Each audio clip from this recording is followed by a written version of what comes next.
Hello, good morning! Good morning everyone! For today's video guys, magluluto tayo ng gulay. Dahil ang gulay ay masustansya. So naghiwa na ako guys ng kamatis, sibuyas at bawang. So ang ating lulutuin ay patola, kalabasa, at ulugbate. At ang ating isasahog ay manok. So ito yung ating lulutuin for today guys. Ito yung ating menu. At ito din yung ating ulam. So kailangan natin ng gulay dahil ang gulay ay masustansya. So nahugasan na natin yung ulugbati ng mabuti. So, ito ang ating lulutuin. Start cooking. So, nagpainit na tayo ng mantika. Lagay na natin yung sibuyas at bawang. So, isusunod natin yung kamatis. So, nilagay na natin yung kamatis. Mikos-mikos lang natin, guys. So, ilalagay na natin yung ating manok. Tapos mekos-mekos guys.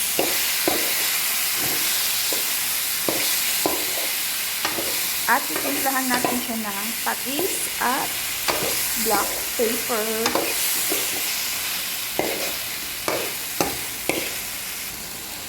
So, ayan guys. Hayaan natin siya munang magisa sa sibuyas at bawang at kamatis.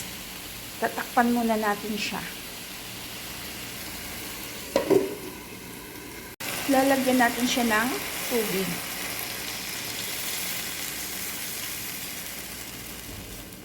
So, hintayin natin siyang kumulo at ilalagay natin yung kalabasa. So, ayan na guys, kumulo na yung ating manok. So, ilalagay na natin yung kalabasa. So, mekos-mekos lang. At tatakpan natin siya ulit.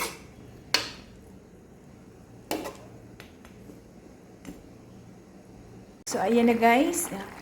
Medyo malambot na yung ating kalabasa. Ilalagay na natin yung alugbate.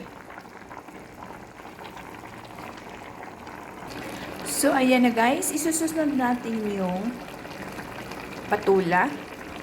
Inuuna ko yung ulugbati paglagay kasi parang medyo matagal siyang lutuin kaysa sa patula. Pero nasa sa inyo na yan guys kung anong unahin nyo.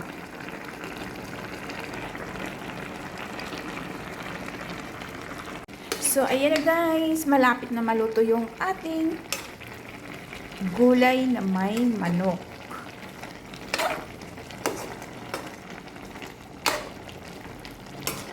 Siguro mga 10 minutes na lang guys, pwede na natin siyang ulamin.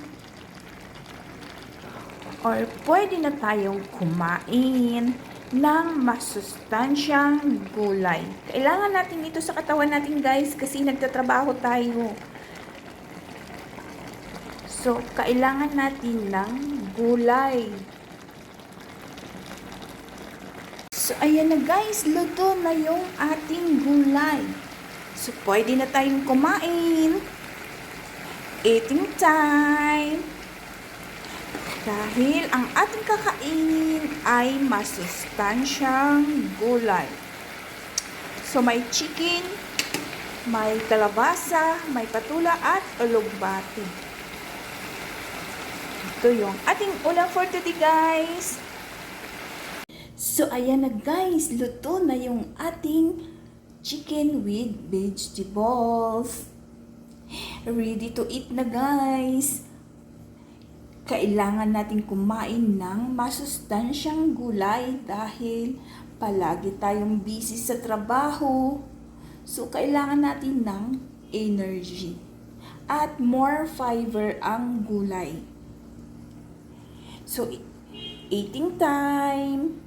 Thank you for watching.